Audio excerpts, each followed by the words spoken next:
Wasting executives' time. I've spent 10 years at the same toxic company. Toxicity aside, I now hold 4 high-level positions. Increasing workplace toxicities resulted in my filing a complaint. After a month of inaction, an executive was placed above me in a department I created and run. I made it clear this seemed like retaliation. There were immediate demands and changes, most of which I objected to because they were bad ideas. HR stepped in. I conceded. 2 days in, he gave me an unreasonable task deadline. Unreasonable due to his policy requiring he approve everything. And the tasks were missing key details. When I explained the missing details problem, he said ask Kelly. I stated I already tried Kelly. He told me to ask Kelly again. So, malicious compliance. I set up the system to automatically require his approval once a task is created. Every time a task was entered, worked on, commented on, moved, or modified, he would be notified. Then I worked overtime to enter 1/2 of the unreasonable tasks. So he awoke to hell. That morning, he reassigned them to me without approval. I explained to my new boss that AP couldn't pay bills without his approval and reassigned them back to him. He moved the tasks to complete. They weren't even approved. I moved the tasks and commented that he should be mindful, as the complete status signals to the team that the task is finished. I missed a few, and in my infinite wisdom, I neglected to inform my team of current happenings. An honest mistake. For the next 4 hours, my team was melting down. I wasn't aware. A second executive asked why the invoice he approved wasn't paid and why his task was ping-ponging. I explained the new approval process and how the executive refused to approve the invoice. The next day in our morning meeting, my team exploded. I explained the missed tasks to my team, and while angry at the lack of communication, we all got on the same page and I promised to handle all issues and apologized. 4 invoices were not paid due to lack of approval. The CEO yelled at me. I pushed them through. The executive's appointment caused this to happen twice. 2 departments nearly shut down because of his lack of approval. 5 days in, and the executive politely requested that I stop assigning him tasks. He couldn't handle a portion of my job and argued over requirements when he didn't know the process. Part of it was funny because it showed executives have no idea how any programs work. To resolve the issue, the CEO called a meeting, which the executive didn't attend. The CEO advised me to go back to running the department as before. The next day, several executives announced a new process for my department to all leadership. Despite not knowing about the policy change, the majority of the work would fall on me. I addressed the CEO. He claimed he was unaware. The process was halted, but he didn't see how I was disrespected. All process issues still need to be discussed with the executive team and HR. But it looks like the changes will stick despite the bottlenecks because I'm the one being blamed for following their process. A process made with little insight and an unwillingness to listen. The reality is clear to HR. Even though the executive's deadline was unrealistic, she knows I went out of my way to make his job as difficult as possible by following his process. Her disapproval is apparent, though she hasn't reprimanded me.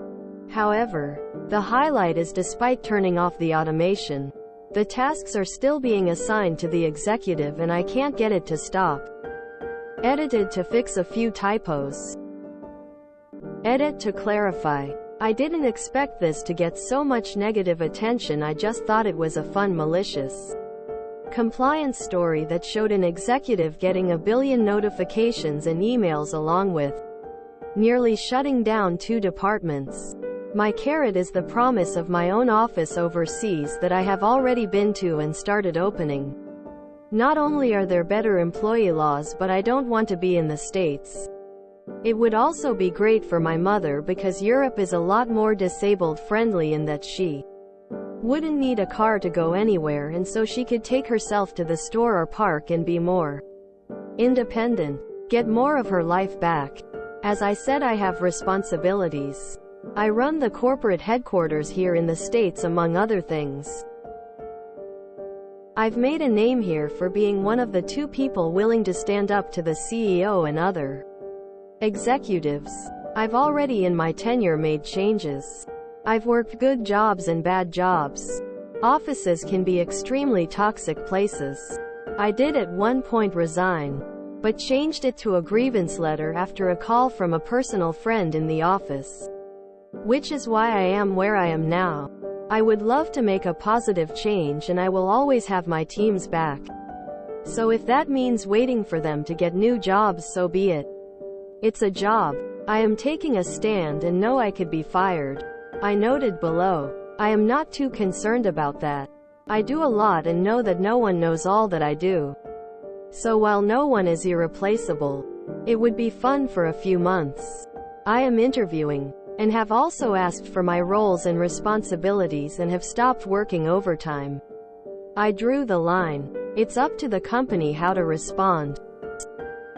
Check out my post about the interview I just had and you'll see why I feel no remorse for using it as a bargaining chip. I figured that post would blow up, not this one. Shows what I know. XD. Yes, I have been told I have Stockholm Syndrome. But in reality people get comfortable. My mental health is and has always been an issue. I go to therapy and have medication. It runs in the family, and while I'm sure the job doesn't help, my mental health is an issue regardless. Third edit. I think some of you need to understand what it means to be a caretaker full-time. That puts a lot on someone. I'm trying to understand why you haven't left already due to the toxic workplace atmosphere. Despite the fact that you hold multiple high-level positions, no paycheck is worth that. I say that as someone who is struggling to earn a living as a freelancer with no guaranteed paycheck or income. You cannot put a price tag on having good mental health. It quite possibly is the time for you to leave. My friend, this toxic job is poisoning you. Get out. Take a mental health break before it kills you. I used to be like you in that I would stick around to protect my team. Unfortunately though, you don't own this business. You shouldn't have to protect people from the own company you work at the cost of your own mental health and security. You would be doing them more of a favor by leaving and showing that there are better jobs out there. I respect that you are taking fire to protect the people below you, while demonstrating that the system above you is not functional. I wish you well, and hope things work out. Unfortunately, sometimes the bureaucracy eats its own. I need a raise just for reading that. What?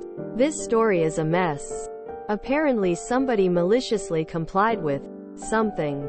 Or didn't. Who knows? If you think that HR has your back, you are going to be disappointed.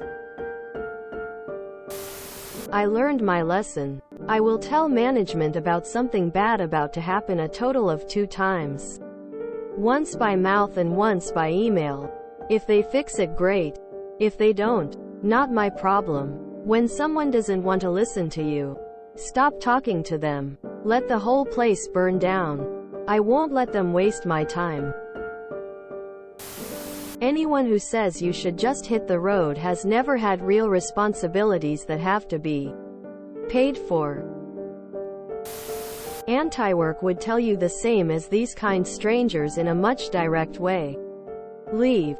The way I see it, you say you CEO has a carrot somewhere, yet the only thing you have received so far is the stick. With that executive supervising you, being paid what you should be, as a retaliation. Not only that, you are being blamed, or they are trying to, for his decisions and mistakes. If you get an offer, run. Your team are adults too. They can take care for themselves or leave too. Don't know about none of all that. What I do know is only we can decide for ourselves what we need to get through the day. At work and home. You do you. And good luck with the overseas office. Good on ya for taking care of mom. Just be wary for caretaker burnout. I watched my ex-Mil go through that. Taking care of ex-Phil as his health was failing.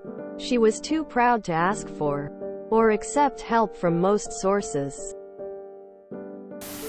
I thought it was funny. Drive on. Just curious what product you bring to the public, which is so important to go through all this. No offense, but you sound like you have Stockholm Syndrome. Toxic company, worked there 10 years LMAO. Honestly, you sound like you have turned into a prick, just like the people you despise. I hope you are treating your team with more respect, because it sounds like you're steamrolling them. You sound exhausting to work with. I have an extremely toxic work environment, tells a story about you are also toxic. My dude. Just quit. You've completely given your brain space over to this company. It's really sad. They're never going to give you what you want. If you enjoyed this video, please check out our playlists full of similar content. Epic Ericast is like doom scrolling for your ears. Please like, share, and subscribe.